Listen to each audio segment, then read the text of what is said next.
नमस्कार, DD news पर आप सभी का स्वागत। मैं हूं आपके साथ भावना नैयर। देश और दुनिया की बड़ी और अहम खबरों को लेकर हम हाजिर हैं। शुरुआत करते हैं टॉप हेडलाइंस के साथ। गयाना में प्रधानमंत्री नरेंद्र मोदी ने क्रिकेट खिलाड़ियों से बातचीत को बताया सुखद। कहा दोनों देशों को करीब लाने में खेल की बड़ी भूमिका। सांस्कृतिक संबंध भी हुए प्रगाढ़।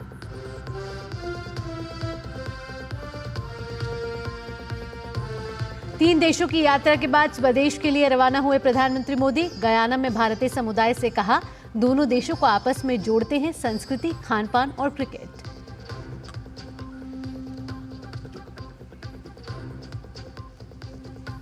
भारत सरकार की फटकार के बाद कनाडा के बदले सुर। कनाडा की मीडिया में निज्जर हत्याकांड से जुड़ी खबरों को ट्रूडो ने किया खारिज। कहा भारत सरकार के खिलाफ कोई सबूत नहीं।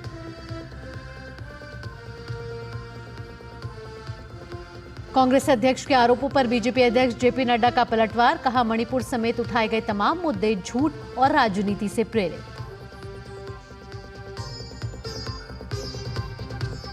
और पर्थ की पिच पर डगमगाए भारतीय बल्लेबाज। यशस्वी और देवदत्त बगैर खाता खोले पेविलियन वापस। विराट और राहुल ने भी किया निराश। और छत्तीसगढ़ के सुकमा जिले से इस समय बड़ी खबर आ रही है। यहां भेजी इलाके में पुलिस और नक्सलियों की मुठभेड़ हुई है और इस मुठभेड़ में 10 नक्सलियों के ढेर होने की खबर है। इंसास, AK-47, SLR और कई अन्य हथियार बरामद किए गए हैं। और कोटा और किस्टाराम एरिया कमेटी के नक्सली सदस्यों की सूचना मिली थी, जिसके बाद कोटा और से मिली थी ये सूचना और जिसके बाद DRG और CRPF की बल वहां रवाना हुई थी। और आपको बता दें छत्तीसगढ़ के सुकमा जिले से बड़ी खबर है। यहां के कोटा के भेज्जी इलाके में जवानों की नक्सलियों से मुठभेड़ हुई है और इस मुठभेड़ में 10 नक्सलियों के मारे जाने की खबर है। मौके से जवानों ने 3 ऑटोमेटिक राइफल सहित कई हथियार भी बरामद किए हैं।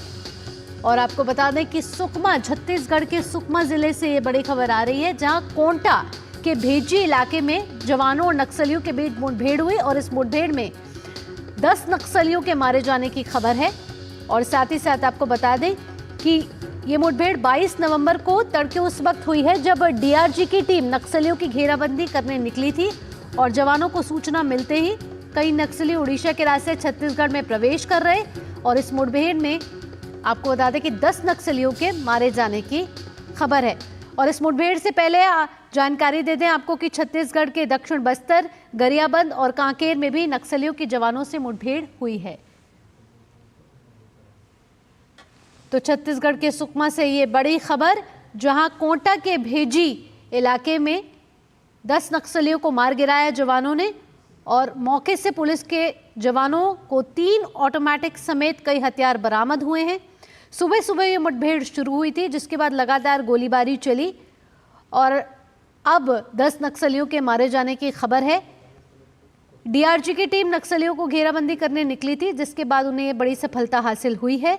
10 नक्सलियों को मार गिराया जा चुका है। फिलहाल 3 ऑटोमेटिक समेत कई हथियार बरामद किए जा चुके हैं इनसे। और सुकमा SP ने इस मुठभेड़ की पुष्टि की है। 10 नक्सलियों के मारे जाने की बात कही जा रही है। पुलिस इसे बड़ी सफलता बता रही है। पुलिस कह रही है कि जब मौके पर मौजूद जवान वापस नहीं लौटते तो ज़्यादा जानकारी आगे भी आपको देते रहेंगे। लेकिन फिलहाल हमारे साथ मनोज सोनू ने रायपुर से जुड़ चुके हमारे संवाददाता, ज़्यादा जानकारी उनसे लेते हैं। मनोज, ताज़ा अपडेट क्या है? 10 नक्सलियों के मारे जाने की खबर है, क्या और भी नक्सलियों के छिपे होने की खबर आ रही है और किस तरीके से इस ऑपरेशन को अंजाम दिया गया?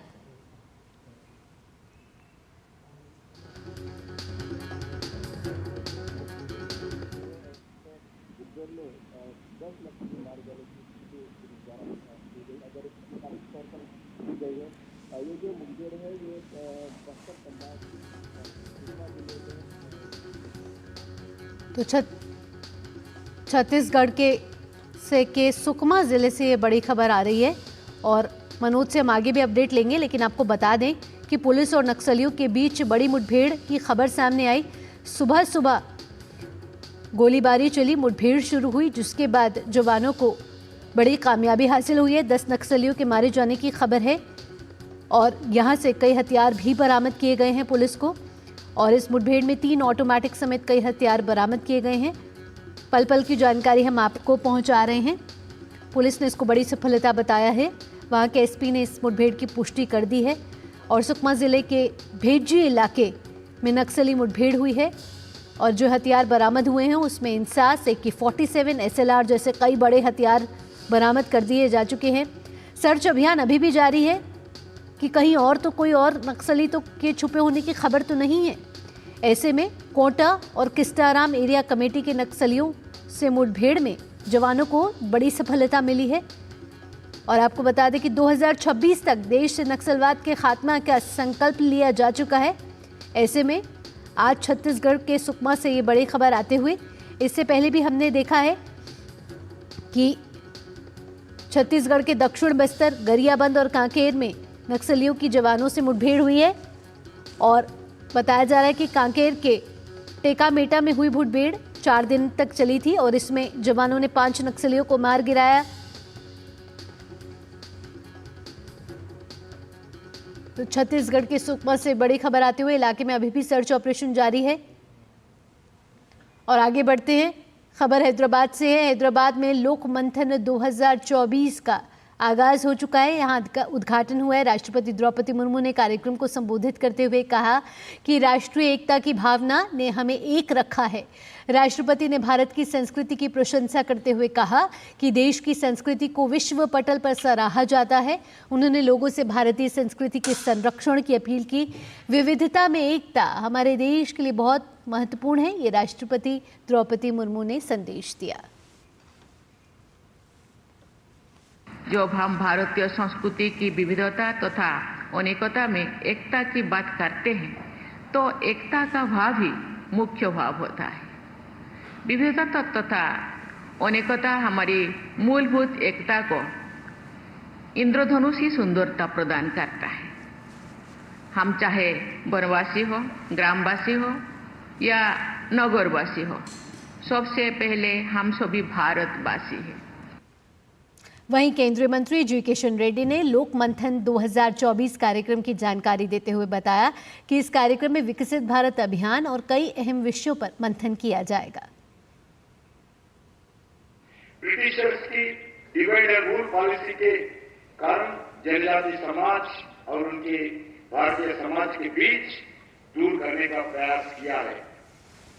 लोक मंथन कार्यक्रम में हम सब मिलकर ऐसी अनेक विषयों पर चर्चा, संवाद और मंथन करने वाले हैं। मुझे पूर्ण विश्वास है लोक मंथन कार्यक्रम में विकसित भारत का जो अभियान देश भर में चल रही है, ये 3 दिन का बैठक भी उस विकसित भारत के लिए एक माइलस्टोन साबित करते हुए अलग अलग सुझाव देंगे। प्रधानमंत्री नरेंद्र मोदी 3 देशों की यात्रा संपन्न कर स्वदेश रवाना हो चुके हैं। पीएम मोदी नाइजीरिया, ब्राजील और गयाना में कई सम्मेलनों और बैठकों में शामिल हुए। प्रधानमंत्री मोदी ने अपनी यात्रा की शुरुआत नाइजीरिया की यात्रा से की थी।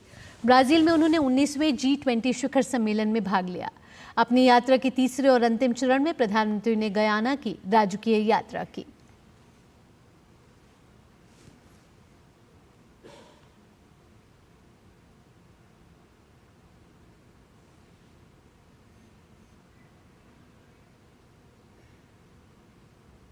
प्रधानमंत्री नरेंद्र मोदी ने गयाना के जॉर्ज टाउन में क्रिकेट जगत के कुछ दिग्गज हस्तियों से मुलाकात की।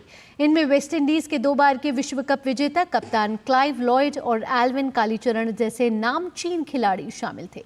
साथ ही देवेंद्र बिशु, शिमरोन हेटमायर और अन्य कैरिबियन क्रिकेटर भी मौजूद रहे।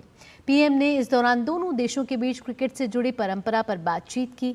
वहीं ये खिलाड़ी भी प्रधानमंत्री मोदी को अपने बीच पाकर बहुत खुश नजर आए।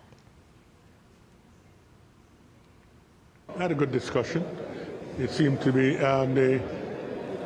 the conversation went very well, and I think 11 of our players will now be training in India. So it's been a very good decision by them, and we're thankful to them for that. The people have chosen him twice, so it's obvious that he's doing a good job. He's interested in cricket, and that's very good.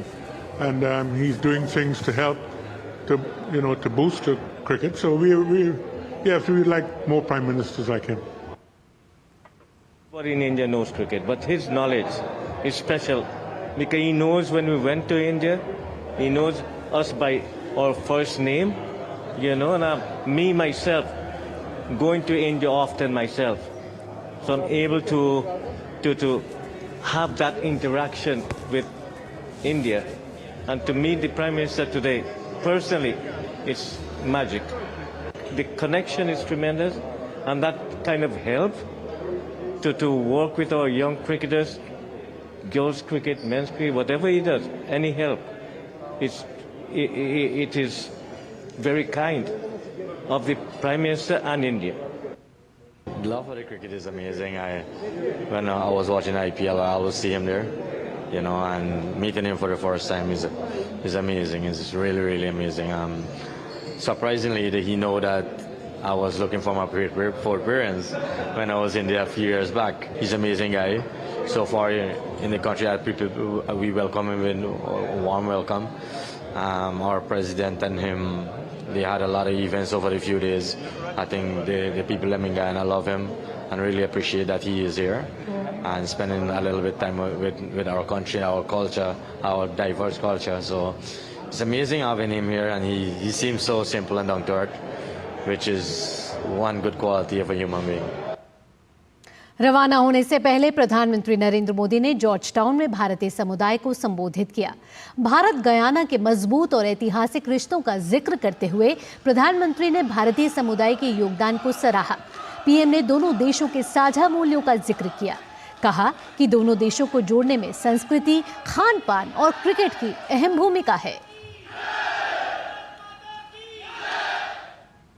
Both India and Guyana are proud of our rich and diverse culture. We see diversity as something to be celebrated, not just tolerated. Our countries are showing how cultural diversity is our strength. Bharat की कड़ी फटकार के बाद अब Canada सरकार के सुर बदल गए हैं। आज कनाडा सरकार ने एक बयान जारी कर खालिस्तानी आतंकवादी हरदीप सिंह निज्जर की हत्या को लेकर भारत पर लगे आरोपों को खुद ही निराधार बताया है। प्रिवी काउंसिल के डिप्टी क्लर्क और प्रधानमंत्री जस्टिन ट्रूडो की राष्ट्रीय सुरक्षा और खुफिया सलाहकार नथाली जी ड्रोइन ने एक बयान जारी कर कहा कि 14 अक्टूबर को सार्वजनिक सुरक्षा के लिए एक महत्वपूर्ण और निरंतर खतरे के कारण आरसीएमपी और अधिकारियों ने कनाडा में गंभीर आपराधिक गतिविधि के सार्वजनिक आरोप लगाने का असाधारण कदम उठाया। कनाडा सरकार ने प्रधानमंत्री मोदी, मंत्री जयशंकर और एनएसए डोभाल को कनाडा के भीतर गंभीर आपराधिक गतिविधि से जोड़ने वाले सबूतों के बारे में कुछ नहीं कहा है और ना ही उसे इसकी जानकारी है। इसके विपरीत कोई भी सुझाव केवल अटकलें हैं और गलत है।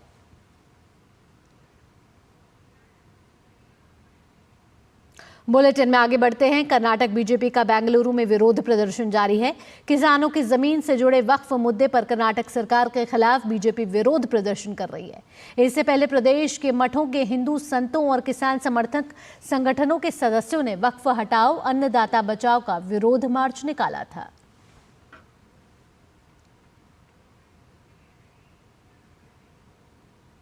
अगली खबर का रुख करते हैं। बीजेपी अध्यक्ष जेपी नड्डा ने कांग्रेस पार्टी के अध्यक्ष मल्लिकार्जुन खड़गे को पत्र लिखकर कांग्रेस पार्टी द्वारा मणिपुर को लेकर लगाए गए आरोपों का करारा जवाब दिया है। लिखा है कि चौंकाने वाली बात यह है कि मणिपुर में स्थिति को सनसनीखेज बनाने के लिए कांग्रेस पार्टी द्वारा बार बार प्रयास किए जा रहे हैं। ऐसा लगता है कि आप भूल गए हैं कि न केवल आपकी सरकार ने भारत में विदेशी उग्रवादियों के अवैध प्रवास को वैध बताया, बल्कि तत्कालीन गृह मंत्री पी चिदम्बरम ने उनके साथ संधियों पर हस्ताक्षर किए थे। इसके अलावा गिरफ्तारी से बचने के लिए अपने देश से भागने वाले इन ज्ञात उग्रवादी नेताओं को उनके अस्थिर करने के प्रयासों को जारी रखने के लिए पूरे दिल से समर्थन और प्रोत्साहन दिया गया। नड्डा ने कांग्रेस को सत्ता का लोभी बताया और कहा कि देश विरोधी विदेशी ताकतों का उसे समर्थन हासिल है। खबर राजस्थान के उदयपुर से आ रही है, जहां एक भीषण सड़क हादसे में 5 लोगों की मौत हो गई है। यह हादसा एक डंपर के कार से टकरा जाने से हुआ है। हादसा रात गुरुवार करीब 12 बजे उदयपुर के सुखेर थाना क्षेत्र के अंबेरी में हुआ। पुलिस ने डंपर को जब्त कर लिया है। साथ ही मृतकों के परिजनों को सूचित कर मामले की जांच की शुरुआत भी कर दी है। पुलिस के मुताबिक कार रॉन्ग साइड से आ रही थी और इसी दौरान डंपर से टकरा गई। और अब खबर गोवा से। गोवा में मछली पकड़ने वाली नाव मारथोमा और भारतीय नौसेना की पनडुब्बी के बीच टक्कर हो गई। अभी भी 2 लापता चालक दल के सदस्यों की तलाश जारी है। दरअसल आपको बता दें, नौसेना की पनडुब्बी गुरुवार शाम को उत्तर पूर्वी गोवा तट के से 70 समुद्री मील दूर मछली पकड़ने वाली नौका से टकरा गई। आधिकारिक सूचना के मुताबिक टक्कर के वक्त मछली पकड़ने वाली नौका पर चालक दल के 13 सदस्य सवार थे। सूचना मिलते ही भारतीय नौसेना द्वारा तुरंत खोज और बचाव कार्य शुरू कर दिया गया। नौका के 11 चालक दल के सदस्यों को बचाया जा चुका है और वहीं बचाव के लिए तट रक्षक बल की भी सहायता ली जा रही है। फिलहाल इस मामले की जांच की जा रही है।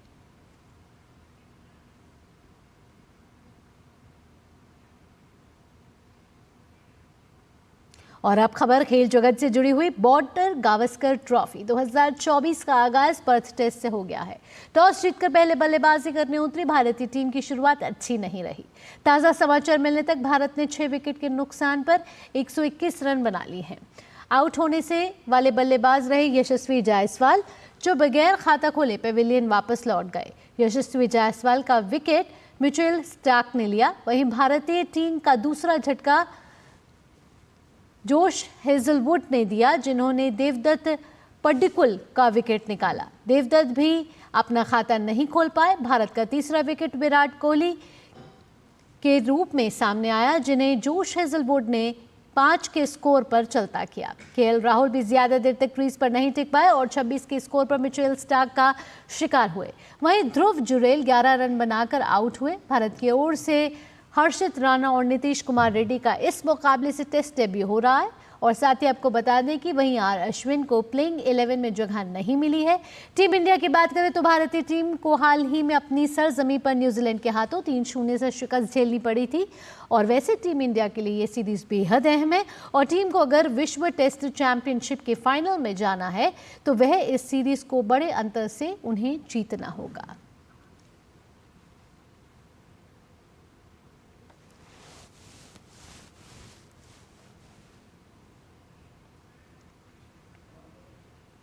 और आगे बढ़ते हैं। भारतीय बैडमिंटन स्टार लक्ष्य सेन चाइना मास्टर्स के क्वार्टर फाइनल में आज अपना मुकाबला खेलेंगे।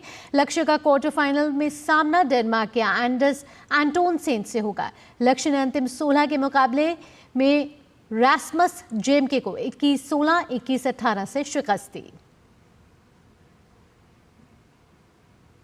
आगे बढ़ते हैं। चिराग शेट्टी और सात्विक साईराज की जोड़ी जो है चाइना मास्टर्स बैडमिंटन प्रतियोगिता के क्वार्टर फाइनल में आज डेनमार्क के किम एस्ट्रप और एंडर्स कार्प रास्मुसेन की जोड़ी के खिलाफ कोर्ट पर उतरेगी। इससे पहले चिराग और सात्विक की जोड़ी ने डेनमार्क की ही रास्मस केर और कैड्रिक सोगाई की जोड़ी को 21-19, 21-15 से मात दी थी। वैसे वह दूसरी बार है कि जब चिराग और सात्विक की जोड़ी ने रास्मस और फ्रेडरिक की जोड़ी को शिकस्त दी है। इससे पहले साल 2023 में थाईलैंड ओपन में इन दोनों जोड़ियों की टक्कर देखने को मिली थी, जहां भारतीय जोड़ी ने बाजी मारी थी।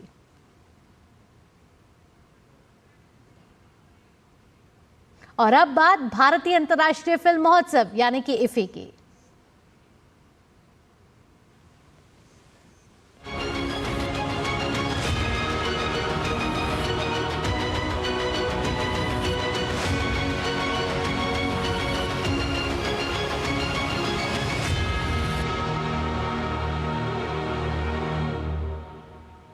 मध्य प्रदेश के पर्यटन एवं संस्कृति मंत्री धर्मेंद्र भाव सिंह लोधी ने ओटीटी के लॉन्च पर प्रसार भारती को बधाई दी है।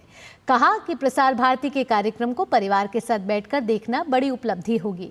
डीडी न्यूज संवाददाता आशीष मंगल सोनी से पर्यटन मंत्री ने अपने विभाग के नवाचार होम स्टे को लेकर भी चर्चा की। IFFI गोवा फिल्म फेस्टिवल में प्रसार भारती ने अपना OTT प्लेटफॉर्म लॉन्च किया है। हमारे साथ मध्य प्रदेश के पर्यटन मंत्री, पर्यटन एवं संस्कृति मंत्री धर्मेंद्र भाव सिंह लोधी हैं। हम उन्हीं से बात करते हैं। सर, प्रसार भारती ने अपना OTT प्लेटफॉर्म लॉन्च किया है। 60 चैनल 12 से ज़्यादा भाषाओं में क्लासिक कंटेंट के साथ कंटेम्प्ररी प्रोग्राम उपलब्ध कराएंगे। सर्वप्रथम तो मैं प्रसार भारती को बहुत बहुत शुभकामनाएं देता हूं कि हम OTT के क्षेत्र में भी उतरे हैं और प्रसार भारती के माध्यम से जो OTT हम लॉन्च कर रहे हैं, एक तो वो निःशुल्क रहेगा, ये भी बड़ी अच्छी बात है। और प्रसार भारती की जो रेपुटेशन है वो बड़ी अच्छी रेपुटेशन है। प्रसार भारती के सारे कार्यक्रम हम परिवार में एक साथ बैठ के देख सकते हैं, ये भी बड़ी उपलब्धि है। तो मुझे लगता है कि ये बहुत अच्छी पहल है और इस रूप से ये क्रांतिकारी कदम प्रसार भारती ने उठाया है। सर, चूंकि ये गोवा फिल्म फेस्टिवल में ये OTT लॉन्च हुआ है और इसी से जुड़ा हुआ ये सवाल है कि मध्य प्रदेश में फिल्म के लिए क्या संभावना है। हाल ही में आपने द साबरमती रिपोर्ट देखी, कलाकार जो लीड एक्टर है उन्होंने भी मध्य प्रदेश आने का, मुख्यमंत्री जी ने भी उनसे आग्रह किया। मध्य प्रदेश में खास तौर पर फिल्म को लेकर क्या संभावनाएं? अभी तक मध्य प्रदेश में 300 से भी ज़्यादा फिल्मों की शूटिंग हो चुकी है। जो लोग फिल्म शूटिंग करने के लिए मध्य प्रदेश आना चाहते हैं उनको सिंगल विंडो के माध्यम से तमाम प्रकार की सुविधाएं भी उपलब्ध कराते हैं। और जो अच्छी फिल्में हैं उनके लिए भी सरकार फिल्म पर अनुदान देने का भी काम करती है। तो आने वाले समय में मध्य प्रदेश फिल्म मेकिंग में भी मुझे लगता है क्रमांक 1 पर आएगा। और जिस प्रकार से हम डॉक्टर मोहन यादव जी के नेतृत्व में फिल्म बनाने के लिए लोगों को आकर्षित कर रहे हैं, लोग आ भी रहे हैं। ये थे धर्मेंद्र भाव सिंह लोधी, मध्य प्रदेश के पर्यटन मंत्री है। अपने विद्यार्थी परिषद के कार्यकाल से ही सांस्कृतिक विरासत को सहेजने का काम कर रहे थे और आज साफ तौर पर उनकी मंशा भी साफ हुई कि मध्य प्रदेश में धार्मिक पर्यटन को बढ़ावा मिले, फिल्म पर्यटन को बढ़ावा मिले, संस्कृति को आगे बढ़ने का, विश्व पटल पर लाने का मौका मिल सके। कैमरा पर्सन विजय शर्मा के साथ आशीष मंगल सोनी, DD न्यूज भोपाल।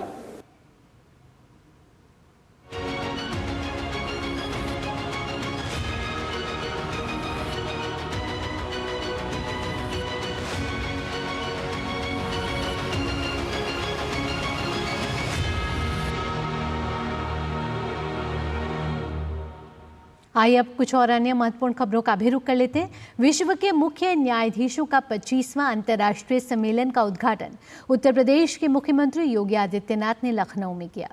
इस सम्मेलन में 54 देशों के मुख्य न्यायाधीश और अन्य प्रख्यात कानूनीविद ने हिस्सा लिया है। आज युद्ध एवं आतंकवाद का दंश झेल रहे विश्व के 2.5 अरब बच्चे और आने वाली पीढ़ी को सुरक्षित करने की आवश्यकता है। हमारी नैतिक जिम्मेदारी है कि हम उनके लिए विरासत में एक सुरक्षित समाज छोड़ जाएं। ऐसे में दुनिया भर के सभी देशों के राष्ट्र प्रमुखों से मेरा आग्रह है कि वे सभी एक मंच पर आकर भावी पीढ़ी को सुंदर, स्वच्छ और भय रहित समाज उपलब्ध कराने में अपना महत्वपूर्ण एवं सशक्त योगदान अवश्य दें। और अब खबर महाकुंभ 2025 से जुड़ी हुई, जिसको लेकर प्रयागराज में तैयारियां जोरों शोर से चल रही हैं। और इसी क्रम में महाकुंभ को सुरक्षित और हरित महाकुंभ बनाने के लिए योगी सरकार अनेक उपाय भी कर रही है। पहली बार महाकुंभ में ऑल टेरेन व्हीकल यानी कि लाइट यूटिलिटी व्हीकल तैनात किया जा रहा है। ये व्हीकल मेला क्षेत्र में कहीं भी आग की घटना होने पर चंद सेकंड्स में घटनास्थल पर पहुंचकर आग पर काबू पा सकेगा। ये फायर एक्सटिंग्विशर समेत तमाम अत्याधुनिक फायर सेफ्टी डिवाइसेस से लैस होगा। रेत, दलदल और छिछले पानी में भी ये व्हीकल रफ्तार की दौड़ से आगे बढ़ेगा। अग्निशमन विभाग के ट्रेंड फायर कर्मी इस पर सवार होकर पूरा मेला क्षेत्र में आपात स्थिति पर नजर रखेंगे। पहली बार महाकुंभ में इसका उपयोग किया जाएगा। फिलहाल 4 ऑल टेरेन व्हीकल्स प्रयागराज पहुंच चुके हैं और अग्निशमन कर्मियों को इसकी राइडिंग और उपयोग की ट्रेनिंग दी जा रही है। सीएम योगी 25 नवंबर को इन चारों व्हीकल समेत अन्य डिवाइसेस को हरी झंडी दिखा सकते हैं। आपको बता दें, इलेक्ट्रिक बैटरी से संचालित होने वाला ये व्हीकल सीएम योगी के सुरक्षित और हरित महाकुंभ के संकल्प को साकार करेगा। यूपी सरकार की योजना के मुताबिक महाकुंभ में आने वाले करोड़ों श्रद्धालुओं, कल्पवासियों और साधु संन्यासियों के रहने और स्नान के लिए घाटों, अस्थायी सड़कों और टेंट सिटी का निर्माण हो रहा है। प्रयागराज मेला प्राधिकरण ने योजना के मुताबिक पूरा मेला क्षेत्र को 25 सेक्टरों में बांटा है।